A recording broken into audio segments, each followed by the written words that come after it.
Olá, amigos da TV Cidade Farroupilha, é um prazer nós estarmos aqui de novo em mais um programa, esse terceiro programa, e nós estamos aqui com o cooperativismo na pauta. E nós temos a alegria hoje, a satisfação de receber aqui nosso amigo, o Dr. Edson Luiz Doncato, que é um cooperativista nato, que tem conhecimento do ramo das Unimed, dos médicos, que formaram a cooperativa para prestarem serviço na área de saúde. E o Dr. Doncato, ele é um estudioso, professor, eu diria, do cooperativismo.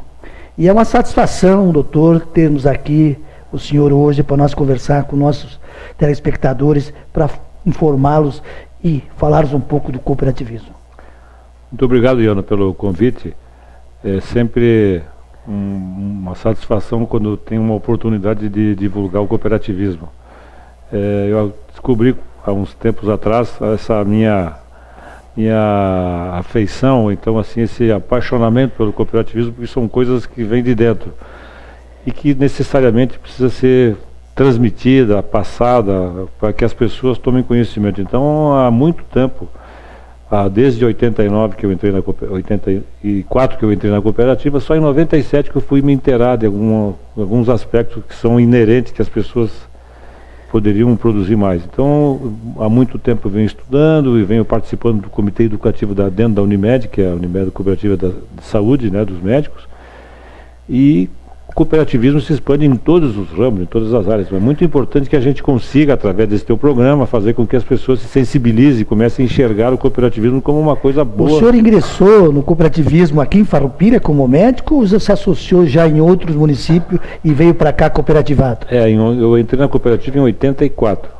Aqui em Farroupilha? Lá em São Marcos. Em São Marcos. Por que isso? Porque na época a cooperativa dos médicos iam conforme a necessidade de se colocar cada vez mais profissionais dentro da área das cooperativas que prestavam o serviço daquilo que a cooperativa oportunizava.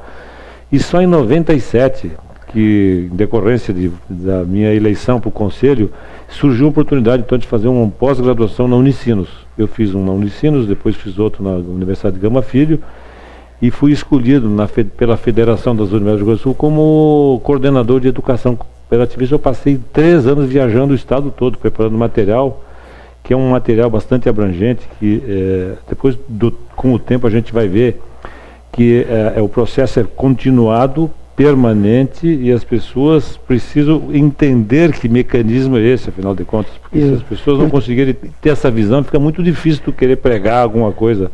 Eu tive a oportunidade de conversar essa semana com a vereadora sempre, a Geni Miller, nossa querida enfermeira do Hospital Cibele, Dr. Jaime, e a Geni Miller, ela tem a carteirinha de usuária da Unimed número 2, então ela é associada por primeiro, e ela nos contou a história, como foi o começo da Unimed em Farroupilha, e o quanto foi importante os serviços que os médicos da Unimed prestaram, principalmente para as empresas que começaram a fazer convênio e com isso oferecer uma saúde de melhor qualidade. Nós temos o SUS, que é a obrigação, que é o dever da União, do Estado e do município, mas as empresas, através dos convênios com a cooperativa dos médicos, adquiriu e se associou e com isso passaram ao trabalhador a ter uma melhor qualidade.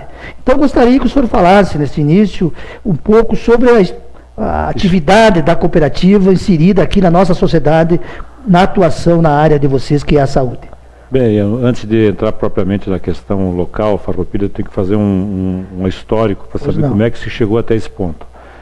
Com o fim dos institutos, há muitos anos atrás, 65, 66, 67, a API, a APC e a PETEC, que patrocinavam o atendimento da saúde dos seus associados, no caso, os funcionários das empresas e das instituições, houve um aviltamento da relação do médico com os pacientes, porque muitas empresas começaram a intermediar o trabalho médico.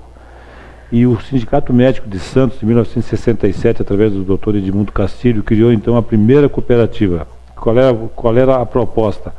A proposta era criar uma empresa que desse atendimento global mediante um pagamento de uma mensalidade, que é o sistema mutualista. Então, o sistema cooperativo é um sistema onde todos contribuem e os que precisam utilizam. Então, em 67 começou essa primeira cooperativa, e de lá para cá todos os estados começaram a criar suas cooperativas. Então, hoje são 376 cooperativas que funcionam no modelo inicialmente um pouco rudimentar, mas com o passar do tempo, com a criação das agências reguladoras do país, a ANS no caso, então há uma regulamentação das operadoras de plano de saúde. Dentro desse sistema de operadoras tem vários enfoques, tem as autogestões, que são empresas que se autodeterminam, tem as cooperativas médicas e tem os terceiros, que são o Banco do Brasil, tem autonomia própria, que tinha antigamente, mas principalmente as medicinas de grupo, né? Que é o Bradesco, Itaú. Então, dentro desse modelo de operadora, tem o sistema cooperativo, que tem uma visão um pouco diferente. Por que um pouco diferente? Voltando à história do cooperativismo mais um pouquinho, como é que começou esse modelo? Começou pela necessidade das pessoas se unirem. Então, começou com vários locais do mundo. O que é mais conhecido hoje são os pioneiros de Rochdale, na Inglaterra, de 1843, 44. Tem um movimento lá de Mondragón, no País Basco, que eu tive lá 2 vezes fazer 2 monografias sobre cooperativismo. Então as pessoas viram aquilo que não deu certo e começaram a fazer, então, por necessidade das pessoas. A Revolução Industrial trouxe o desemprego e a exclusão social. A forma de fazer algum trabalho, ter alguma receita, era se associarem. Eles começaram então com um armazém, e corrigir os erros dos outros investimentos que foram feitos que não deu certo. Primeiro, compra à vista. Segundo, quem é dirigente tem que ser uma postura ética. E terceiro, que é o mais importante, os associados têm que cumprir o que está no estatuto. Certo. Bom, baseado nesses princípios de 1844, as coisas foram evoluindo. Só para dar um gancho nessa situação, nós tivemos aqui a oportunidade de termos o professor Virgílio, e foi colocada a questão das veias do cooperativismo. Tem essa que o senhor colocou da Inglaterra, e tem um outro que é as missões, os índios Guarani, com os padres jesuítas, que é onde criou os povos, que também usaram a ferramenta do cooperativismo. Mas tem também um dado que o Papa escreveu, que Cristo escolheu Pedro para coordenar a sua igreja, que era um presidente de uma cooperativa. Então o cooperativismo ele vem lá dos primórdios. O homem começou a ver que ele solitário, sozinho, não era possível resolver certas pendências. E na ferramenta do cooperativismo foram se ajustando, e é o que é hoje essa maravilha. Então, baseado nesses princípios, as coisas foram evoluindo. E os princípios são os mesmos. Então, o que acontece hoje? Hoje acontece que o sistema cooperativo é importante. O que mudou é o comportamento das pessoas. Então, se as pessoas não forem capacitadas, habilitadas de entenderem em que tipo de movimento e de conduta que deve participar, então isso não vai dar certo. Então, a maioria dos casos de cooperativas que não deram certo não foi porque o modelo não é bom, foi porque as pessoas não cumpriram aquilo que está determinado. Questão de gestão. Pessoas.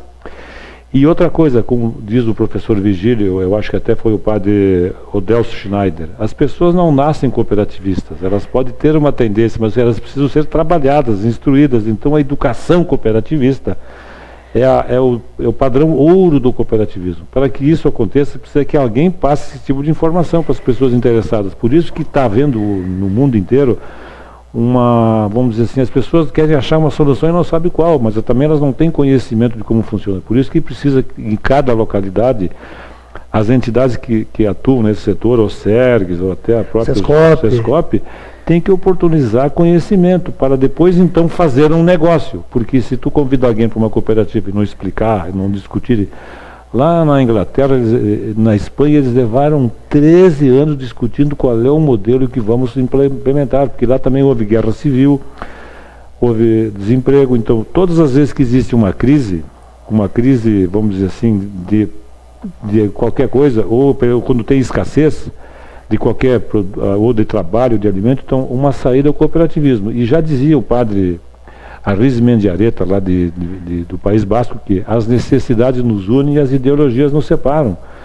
Então as pessoas têm que ter um ideal, e a maioria das vezes o sistema cooperativo funciona por necessidade. Depois que as pessoas se estabilizam e começam a ter uma certa estabilidade, ela não pode esquecer dos princípios da filosofia. Caso contrário, está fadada de novo a não dar certo. Puxando, aproveitando o gancho, puxando mais aqui para o nosso país, nós temos aí estatística que os países europeus são muito mais cooperativados que nós, chegam até 30%, 40% da sua economia voltada em cima do cooperativismo. Nós no Brasil atingimos ainda em regiões mais fortes, que no Rio Grande, 12%, 15%, mas não chegamos muitas vezes nem a 10% da nossa economia, atividade cooperativa.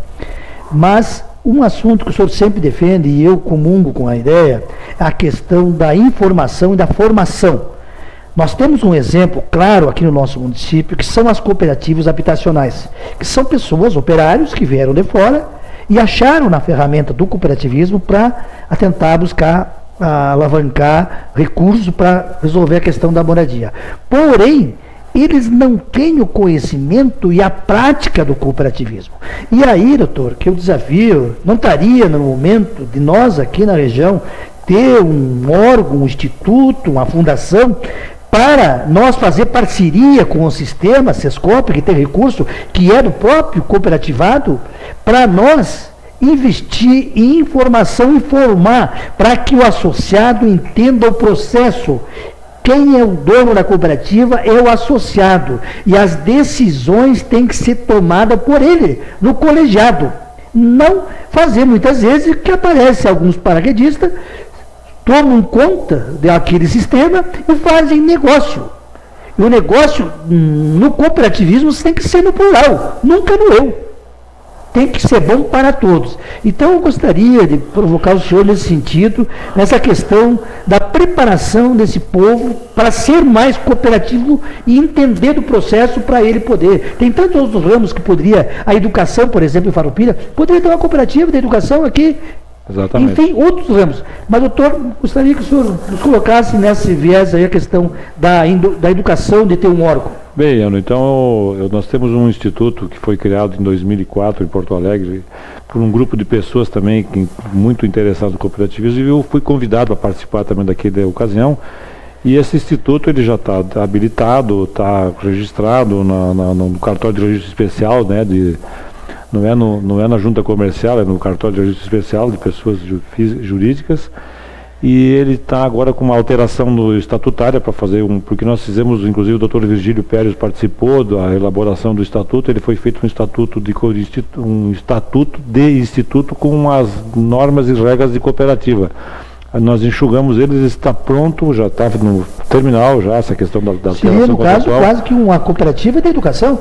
Exatamente. Então, um instituto prontinho para fazer o convênio através do Sescop e da UCERJ para se colocar à disposição, porque o que nós vamos fazer? Os associados do instituto são pessoas com capacitação para dar cursos de formação cooperativista. Eu já me inscrevi e gostaria de falar sobre a doutrina e a filosofia, para fazer com que as pessoas se comprometam, que elas tenham conhecimento para poder dizer, eu quero participar desse evento. E assim como no teu caso, tu conhece as cooperativas habitacionais, o doutor Mesom, que é um colega de Caxias que também fez um curso, e outras pessoas aqui de Farroupilha que eu sei que fizeram... A nossa região é farta. Exatamente. No agro, nós temos aí na questão do crédito. Então, nós vamos criar um núcleo de educadores do cooperativismo, e o Sescop também vai oportunizar então que seja criado um calendário, um local adequado. Eu vejo aqui, é um assunto que agora nós temos aqui, através da universidade, a nível do Brasil. Eu acho que é uma discussão que se puxa e terá levar o conhecimento do nosso presidente Virgílio, para que também leve a outras instâncias e que isso seja feito e olhado com bons olhos essa fundação. Está aí uma ferramenta, um instituto que está se propondo a pessoas capacitadas para nós divulgar, nós falarmos para as pessoas como funciona a regra do jogo.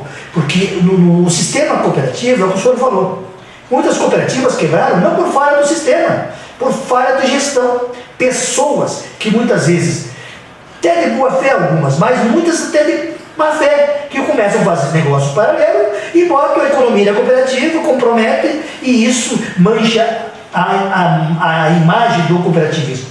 Então, eu acho que o senhor traz aqui uma novidade, e eu agradeço, aqui na nossa TV Cidade, esse assunto vai vir à baila. Nós queremos, o nosso programa, ele se propõe a discutir a questão de educação, informação e também, muitas vezes, questionamento. O porquê dessas coisas não acontecerem. Talvez através de um canal que está abrindo para nós agora, nós poderemos trazer outros cooperativistas e discutir essa questão que o senhor traz aqui para nós. Então, nosso cumprimento de antemão, e nós sermos parceiros dentro da nossa limitação de se juntar fila a essa ideia do Instituto, para que se possa, sim, levar cada vez mais essa bandeira e a informação para os cooperativados.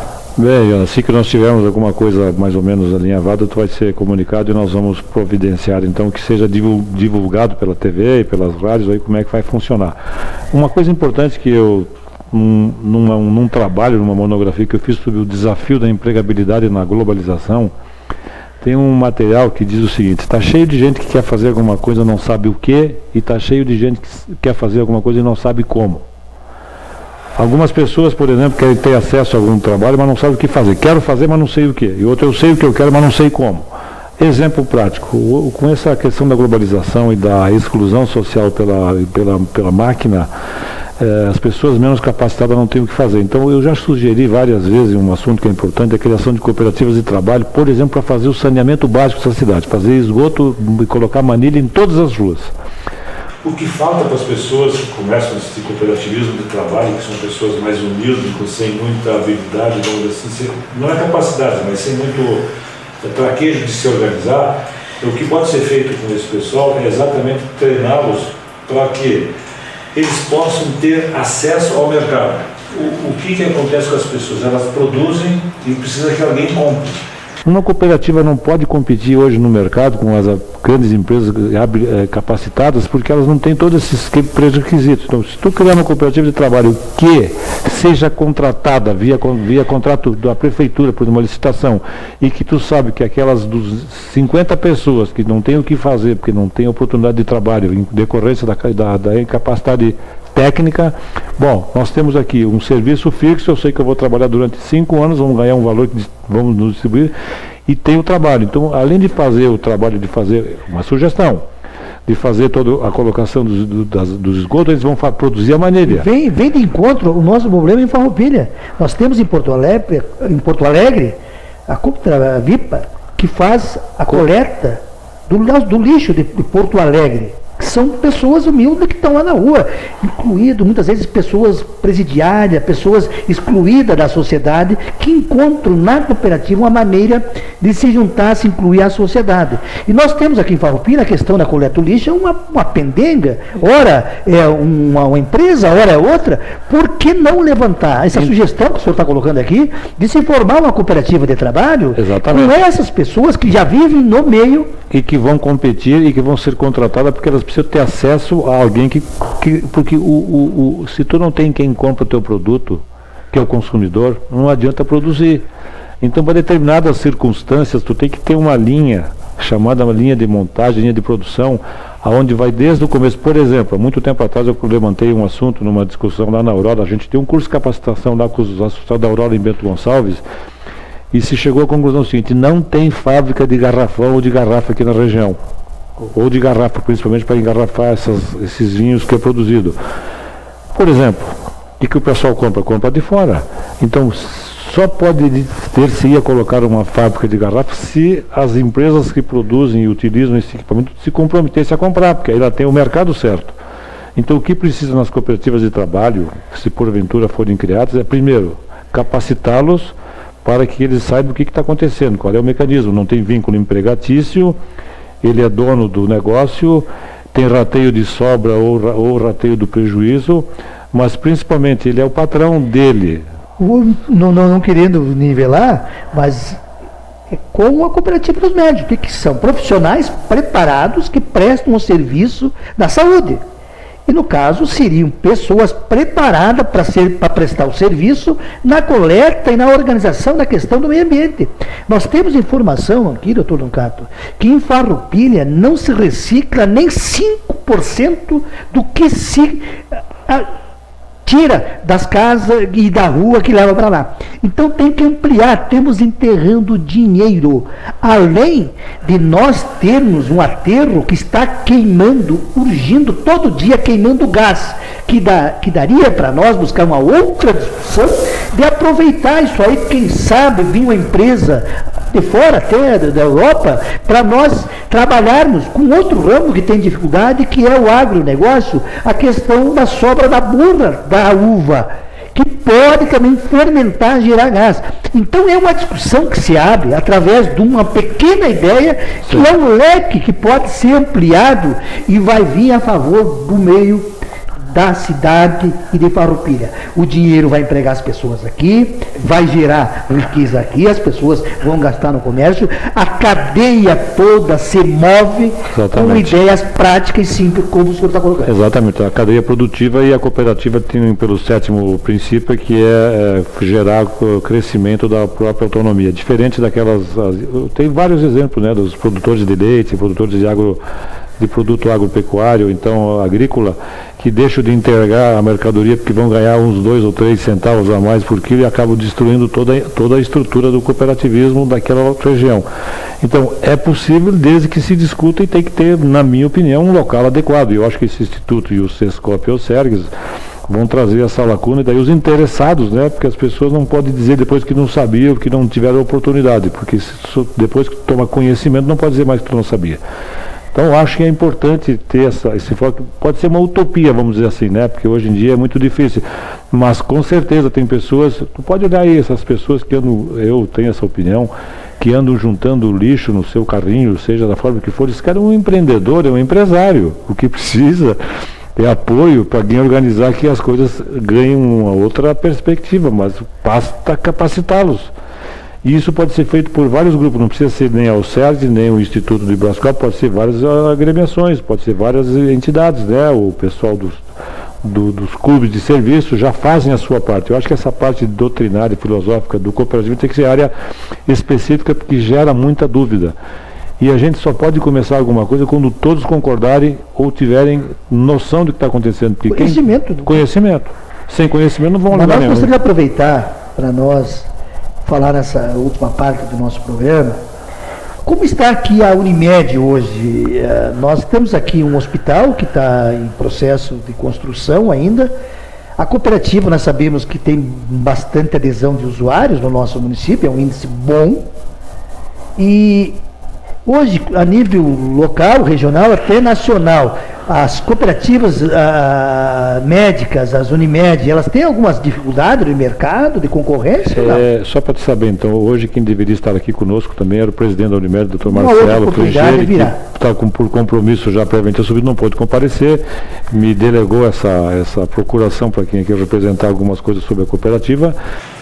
As Unimedes, elas têm um nome só igual, cada Unimed é uma cooperativa e cada cooperativa tem sua área de abrangência, com tudo próprio, com a contabilidade própria.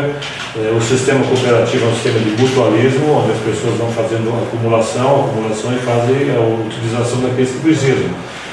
Tem todos o regramento jurídico da ANS e dos outros órgãos competentes, porque ela, como cooperativa, ela atende os usuários, mas ela é uma empresa.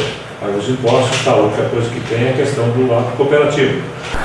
Na região, aqui eu posso dizer que, conversando com o presidente há um tempo atrás, ele afirmou que agora, a partir de agosto desse ano que vem, então vão começar, segundo ele disse, mas com sujeito a algumas mudanças, vão começar então um processo de finalização do Hospital Caravaggio. Opa! Ele, segundo ele falou para nós, numa reunião que teve faz uns 2 meses, eles iam começar em agosto, porque estaria terminando a parte materno infantil que está sendo inaugurada agora dia 18 de dezembro em Caxias, naquele prédio grande. Isso, de uma certa forma, para nós, farroupilenses, será uma segurança. Nós já visto que nós temos dificuldade na questão do Hospital São Carlos, na sua gestão, e nós temos aqui o hospital realmente da Unimed, isso será um plus?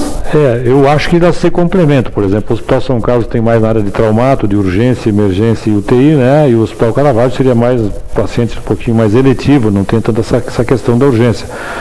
Eu tive envolvido em todos esses movimentos, em todos esses passos, então a gente fica com dois sentimentos, né? O sentimento que, bom, vai abrir o Hospital Caravaggio, que é preciso para atender toda a região, e por outro lado também pode ser que com isso diminua um pouco o fluxo de pacientes para o São Carlos, que possa diminuir um pouquinho a sua renda. Mas isso é temporário, porque as duas vão crescer, né? Os colegas que trabalham num hospital trabalham no outro também. Antigamente tinha 2 hospitais nessa cidade, agora a cidade cresceu e ficou com um só. Então eu acho que é uma demanda regional, né? Porque Caxias também está com uma superlotação. Então é muito bom para o município, para os colegas aqui. E o sistema cooperativo médico, ele é um sistema bastante, vamos dizer assim, não é que não seja diferente dos outros. É um pouquinho complexo porque ela envolve questões muito além da questão mercadológica, né? Então, quando as pessoas, eu sempre digo, quando as pessoas adquirem um plano de saúde da cooperativa, o cooperado, que é o proprietário da cooperativa, que queira ou não queira, ele é o que está oportunizando o acesso, ele tem que ter um atendimento sabendo que a pessoa, se não for, no caso, por necessidade de operacional, sem condições de pagar o valor do plano, ele pode migrar para outro. Então, eles estão contribuindo. Mas, em síntese, nós estamos chegando ao final do nosso programa. Vai bem, né? As cooperativas sempre hoje estão saudáveis. Elas não têm dificuldade porque é uma questão muito rígida da contabilidade, mas que cada vez, então, a ANS e as agências estão dando um maior número de procedimentos, mais cobertura, e isso significa cada vez que vai aumentar mais o custo. É o custo Brasil, é o custo operacional, não tem saída, mas o que eu queria dizer é o seguinte, que os médicos hoje têm noção de que cada cooperado, cada associado está pagando para o todo, então eles são sempre no sentido de querer dar um melhor atendimento possível, tendo em vista que essa questão é migratória. E quem ganha é a comunidade. Então nós estamos aqui, doutor Edson, para finalizar, queremos agradecer a sua presença e dizer que falar com o doutor Edson meia hora é muito pouco. E nós queremos, com certeza, que esse programa aqui tenha vida longa e nós teremos a oportunidade de ter o senhor junto aqui para nós discutir vários outros sistemas. Então, chamo aqui para o senhor fazer as considerações finais. Bem, muito obrigado pelo convite. Eu acho que essas coisas a gente conversa todos os dias, elas acabam ficando impregnadas, né? A gente tem muita vontade de que se pudesse investir mais tempo no sentido de fazer essa capacitação, essa divulgação. Mas os meios de comunicação são importantes. Eu acho que se a gente divulgar essas informações que nós estamos tratando, elas vão acabar despertando interesse em muita gente aí que vai procurar para saber como é que eu faço para começar esse negócio. E esse é o objetivo da TV Cidade nossa aqui. Então nós queremos agradecer aos cooperativistas, às cooperativistas e dizer do nosso abraço, nossa satisfação, nos acompanhe, nos dê sugestão, pauta, nós estamos abertos. E agradecer então mais uma vez, doutor Edson, por essa contribuição e até o próximo programa.